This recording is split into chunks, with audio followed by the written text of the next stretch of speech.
Shemika. Bible Games. Tanong 1. Bakit binasbasa ng Diyos ang ikapitong araw ng paglikha?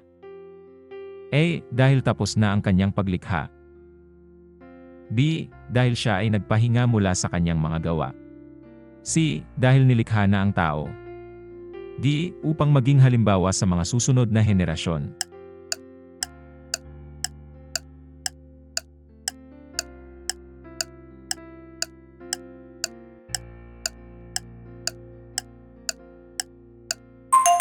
Ang sagot ay B. Dahil siya ay nagpahinga mula sa kanyang mga gawa. Genesis 2:3. Pagkatapos ay binasbasan ng Diyos ang ikapitong araw at ginawa itong banal, dahil sa araw na iyon ay nagpahinga siya mula sa lahat ng gawaing paglikha na ginawa niya. Tanong 2. Bakit hindi inaresto ng Sanhedrin si Jesus noong sinabi niya ang talinghaga tungkol sa mga nangungupahan laban sa kanila? A. Iyon ay araw ng pamamahinga. B. Natatakot sila sa mga tao. C. Hindi nila maaaring arestuhin siya sa mga looban ng templo. D. Tumakas si Jesus.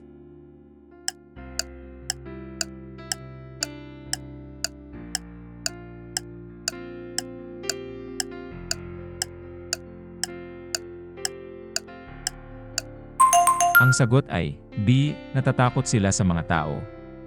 Mark 12:12. Pagkatapos ang mga punong pari, ang mga tagapagturo ng batas, at ang mga matatanda ay naghanap ng paraan upang arestuhin siya dahil alam nilang ang talinghaga ay laban sa kanila. Ngunit natatakot sila sa mga tao, kaya't iniwan nila siya at umalis. Tanong 3. Ano ang pangunahing layunin ni Malakias sa pagsusulat sa mga Israelita? A. Upang sabihin sa kanila ang pag-ibig ng Diyos para sa kanila. B. Upang sabihin sa kanila na ang paghatol ay darating maliban kung magsisi sila. C. Upang sabihin sa kanila na darating ang tagutom sa susunod na 7 taon. D. Upang sabihin sa kanila na may pag-asa sa mga oras ng kawalan ng pag-asa.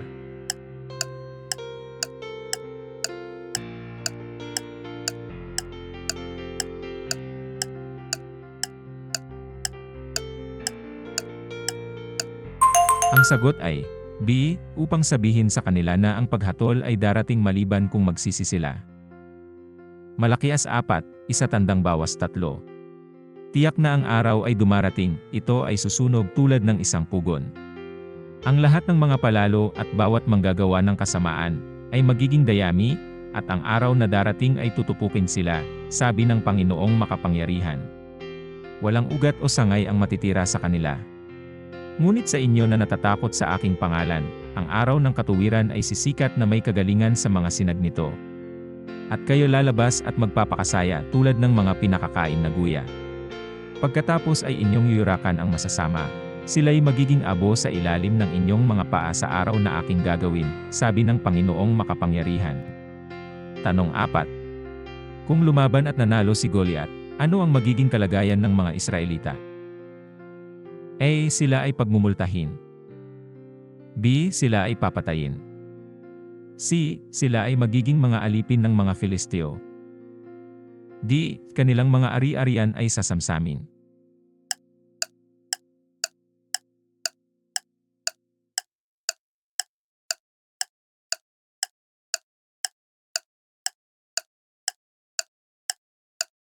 Ang sagot ay C. Sila ay magiging mga alipin ng mga Filisteo. 1 Samuel 17:9. Kung siya ay makalaban at mapatay ako, kami ay magiging mga alipin niyo, ngunit kung ako'y manaig at mapatay siya, kayo ay magiging mga alipin namin at maglilingkod sa amin. Tanong 5. Bakit sinabi ng mga Israelita, mas mabuti pa sa amin na maglingkod sa mga Ehipsyo, kaysa mamatay sa ilang? A. Nakita nila ang mga Ehipsyo na paparating. B. Sila ay nagugutom at nauuhaw. C. Namimiss nila ang kanilang mga tahanan. D. Sila ay pagod na sa paglalakbay.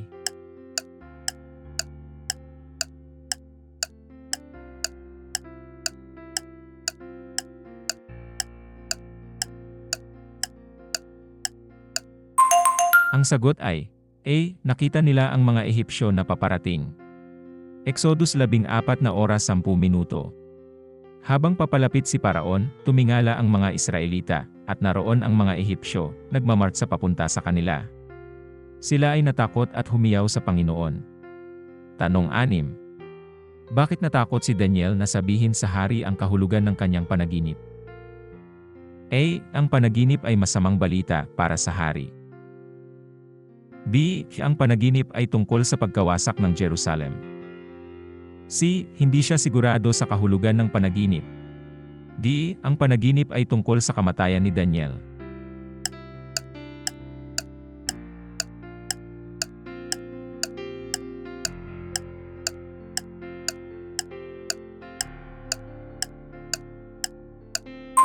Ang sagot ay A. Ang panaginip ay masamang balita para sa hari. Daniel 4:19 -27.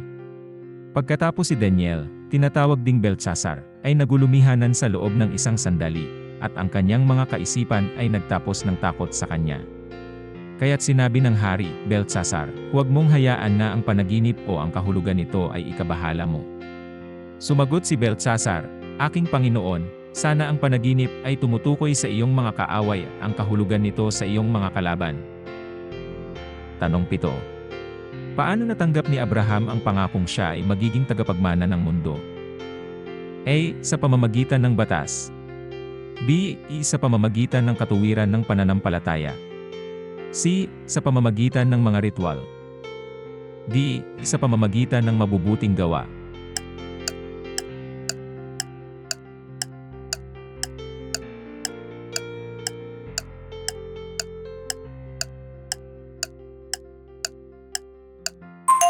Ang sagot ay B.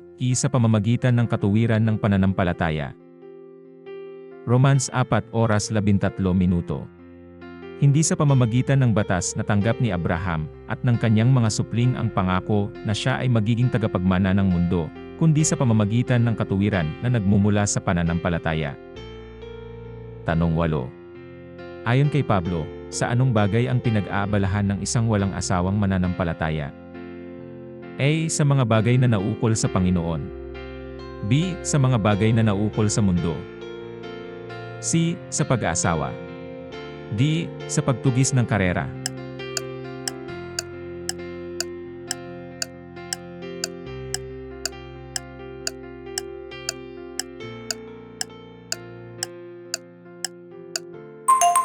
Ang sagot ay A. Sa mga bagay na naukol sa Panginoon. 1 Corinthians 7:32. Ibig kong kayo'y maging malaya sa mga alalahanin. Ang isang walang asawa ay nababahala sa mga bagay na ukol sa Panginoon, kung paano niya mabibigyan ng kaluguran ang Panginoon. Tanong 9. Ayon kay 1 Pedro, paano dapat akayin ng mga asawa ang kanilang mga asawang lalaki sa Panginoon? A. Sa pamamagitan ng mga salita. B. Sa kanilang asal. C. Sa pamamagitan ng pagdala sa kanila sa simbahan. D. Sa pamamagitan ng pag-iwas.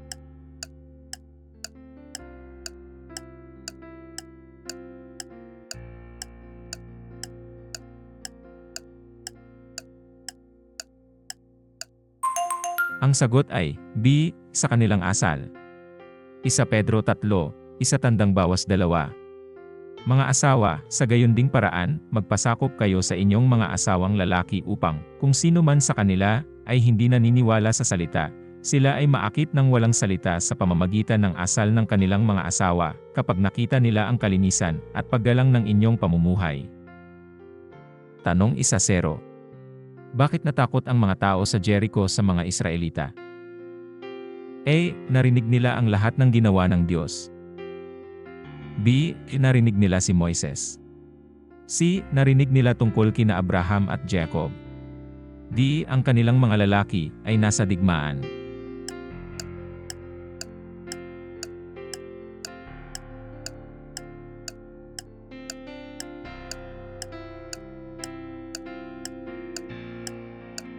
Ang sagot ay A. Narinig nila ang lahat ng ginawa ng Diyos. Joshua 2:10-11. Narinig namin kung paano pinatuyo ng Panginoon ang tubig ng dagat na pula para sa inyo noong lumabas kayo sa Egipto, at kung ano ang ginawa niyo kina Sihon at Og, ang dalawang hari ng mga Amoryo sa silangan ng Jordan, na lubusan niyong nilipol. Nang marinig namin ito, natunaw ang aming mga puso sa takot, at nawalan ng lakas ng loob ang lahat dahil sa inyo, sapagkat ang Panginoon ninyong Diyos ay Diyos sa langit sa itaas at sa lupa sa ibaba. Tanong 11. Ano ang dahilan ng pahayag ni Solomon na kinamuhian niya ang buhay? A. Pakiramdam niya ay iniwan siya ng Diyos. B. Pakiramdam niya na ang lahat sa mundo ay walang kabuluhan. C. Hindi niya maaaring pakasalan ang babaeng mahal niya. D. Wala siyang mga anak na lalaki.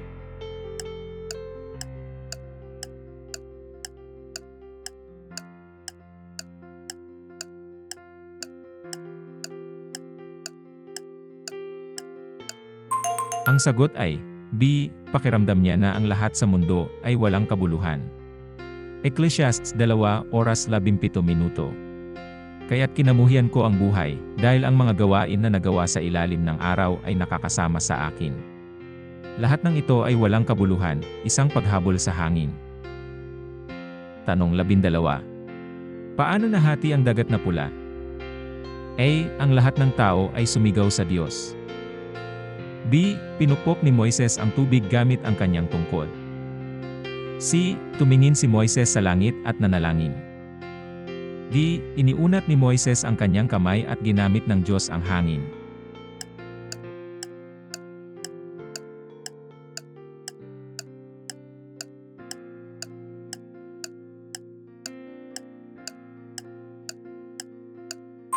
Ang sagot ay D. Iniunat ni Moises ang kanyang kamay at ginamit ng Diyos ang hangin. Exodus 14:21. Pagkatapos ay iniunat ni Moises ang kanyang kamay sa ibabaw ng dagat, at buong gabi ay pinabalik ng Panginoon ang dagat sa pamamagitan ng isang malakas na hangin mula sa silangan at ginawa itong tuyong lupa. Ang tubig ay nahati. Tanong 13. Bakit nagalit si Haring Nebukadnezar kina Shadrach, Meshach, at Abednego? A. Dahil sila ay hindi tapat. B. Dahil sila ay nangaral ng ebanghelyo. C. Dahil hindi sila yumuko at sumamba sa kanyang estatwa. D. Dahil hindi sila kumain ng karne mula sa kanyang hapag.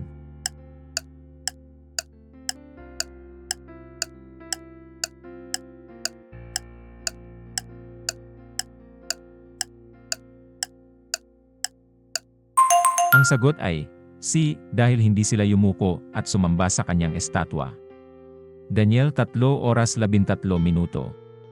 Galit na galit si Nebukadnezar, tinawag niya sina Shadrach, Meshach, at Abednego. Kaya't ang mga taong ito ay dinala sa harap ng hari. Tanong 14 na. Noong tumakas si Jesus mula sa mga taong gustong batuhin siya sa templo, paano siya umalis? A. Sa likod na pinto. B. Sa gitna nila. C. Sa isang nakatagong labasan. D. Sa gilid ng altar.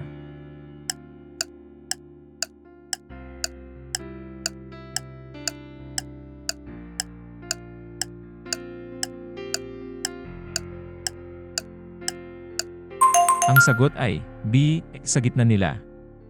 John 8:59. Sa puntong ito, pinulot nila ang mga bato upang batuhin siya, ngunit nagtago si Jesus at dumaan sa gitna nila. Tanong 15. Sa Mark 7, ano ang reklamo ng mga Pariseo tungkol sa kung paano kumakain ang ilang sa kanyang mga disipulo? A. Hindi sila nagpapasalamat. B. Hindi nila binibigkas ang batas bago kumain. C. Hindi nila sinusunod ang mga tradisyon sa pagkain sa araw ng pamamahinga. D. Hindi sila nag-ceremonial washing.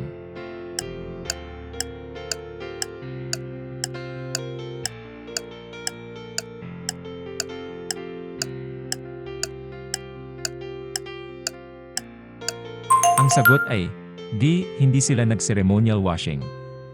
Mark 7:5.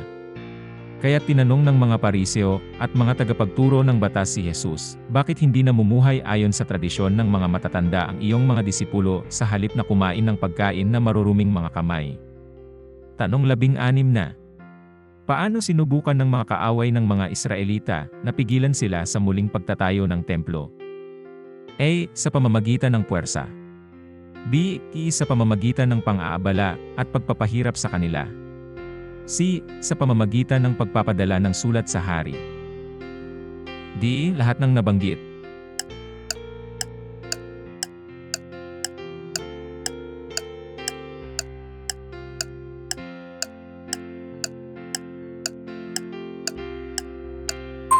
Ang sagot ay D. Lahat ng nabanggit. Ezra 4:4-24 pagkatapos ang mga tao sa paligid nila ay naghanap upang panghinain ang loob ng mga tao ng Juda at takutin sila sa muling pagtatayo. Sila ay nagbigay ng suhol sa mga opisyal upang magtrabaho laban sa kanila at pahirapan ang kanilang mga plano sa buong panahon ng paghahari ni Ciro, hari ng Persya, at hanggang sa paghahari ni Dario, hari ng Persya. At ang bayan ng Diyos ay nagsabi, Amen! Huwag kalimutang mag-subscribe, magbahagi, at mag-like sa video na ito. Maging isang pagpapala sa iba. Bawat like at pag-share ay tumutulong sa atin na ikalat ang Ebanghelyo. Mangyaring mag-iwan din ng komento sa ibaba. Pagkatapos, bisitahin ang aming channel page. Mayroon kaming higit pang mga video upang pagpalain kayo. Mga Bibliang quiz at laro, mga pelikula, mga dokumentaryo, mga himala at mga patotoo, isang araw-araw na plano ng pagbasa sa Biblia, mga dasal, mga aral, mga video para sa mga Kristiyanong bata, musika, at marami pang iba. Pagpalain ka ng Diyos.